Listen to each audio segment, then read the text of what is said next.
But हकीकत क्या है मणिपुर की? बहुत भोले लोग हैं, बहुत अच्छे लोग। अगर आप मुझसे पूछो कि हिंदुस्तान के अंदर सबसे अच्छे लोग कहाँ के हैं ना सर, मैं बोलूँगा नॉर्थ ईस्ट के जैसे अच्छे लोग मुझे कहीं नहीं मिले ट्राइब। बहुत प्यारे लोग। वो जो बोलते हैं ना भाई, वो दो बातें नहीं बोलते, दो चेहरे लेके नहीं बोलते, वो जो है वही प्रेजेंट करने की कोशिश करते हैं सामने वालों को।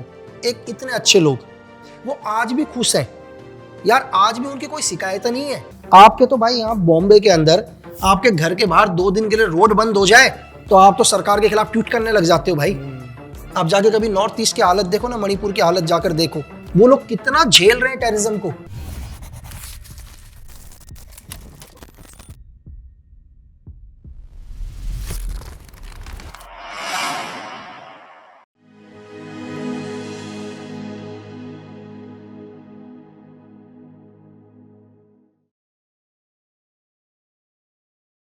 क्या लकी भाई, आप ना मणिपुर में काफी, मतलब नॉर्थ ईस्ट में काफी रहे हो, और I don't want this conversation to be like pro politics और अगेंस्ट पॉलिटिक्स, बट हकीकत क्या है मणिपुर की? यार देखो सर, बहुत भोले लोग हैं, बहुत अच्छे लोग। अगर आप मुझसे पूछो कि हिंदुस्तान के अंदर सबसे अच्छे लोग कहाँ के हैं ना सर, मैं बोलूँगा नॉर्थ ईस्ट के जैसे अच्छे लोग मुझे कहीं नहीं मिले ट्राइब।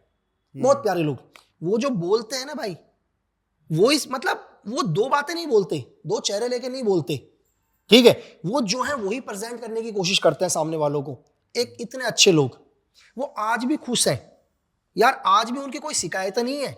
आपके तो भाई यहाँ बॉम्बे के अंदर आपके घर के बाहर 2 दिन के लिए रोड बंद हो जाए तो आप तो सरकार के खिलाफ ट्वीट करने लग जाते हो भाई। आप जाके कभी नॉर्थ ईस्ट की हालत देखो ना, मणिपुर की हालत जाकर देखो, ठीक है, वो लोग कितना झेल रहे हैं टेररिज्म को। उनको कोई शिकायत नहीं है फिर भी, लेकिन जो लोग वहां टेररिज्म फैला रहे हैं वो उन्हीं के जैसे दिखते हैं, ठीक है, उन्हीं की जैसी भाषाएं बोलते हैं, उन्हीं के में आके मिल चुके हैं, ठीक है, और पूरा का पूरा विदेशी ताकतों का सपोर्ट उनको, वेपन से, फंडिंग से, ठीक है। जो वहां टेररिज्म कर रहे हैं वो वहां के लोग नहीं है यार। लोगों को लग रहा है वहां के लोग आज भी शांति चाहते हैं।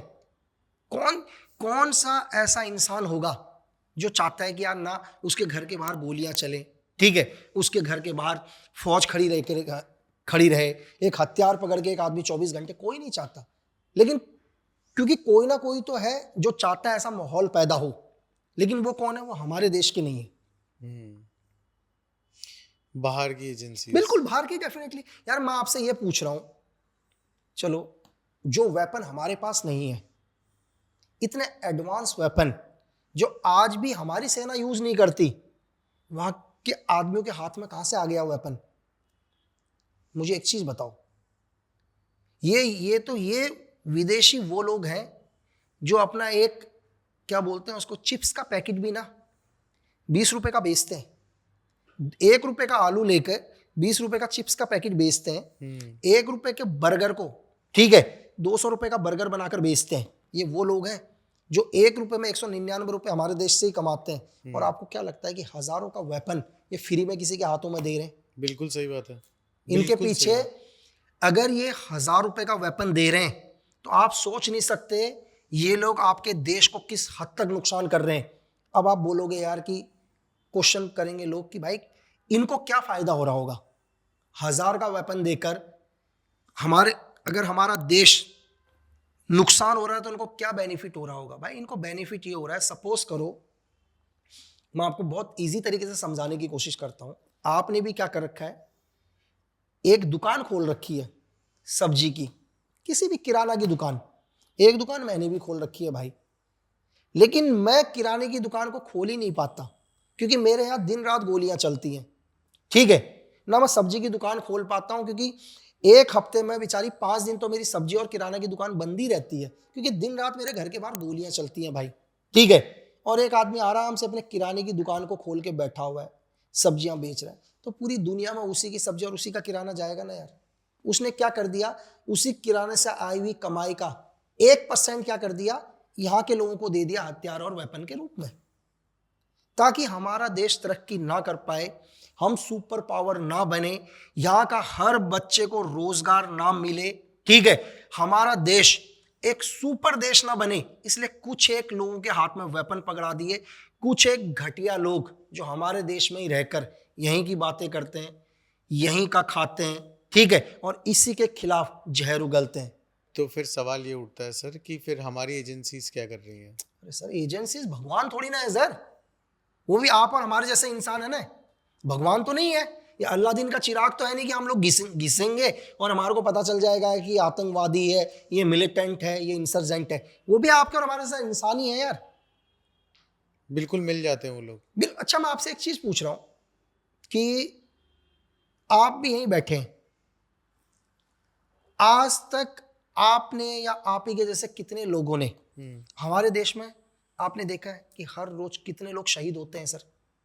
आप सीआरपीएफ उठाकर देख लो, नक्सलाइट में उठाकर देख लो अभी, ठीक है, आप बीएसएफ को देख लो, आप आईटीबीपी को देख लो, ठीक है सर, आप सीआईएसएफ वालों को देखो जो दिन रात ड्यूटी कर रहे हैं।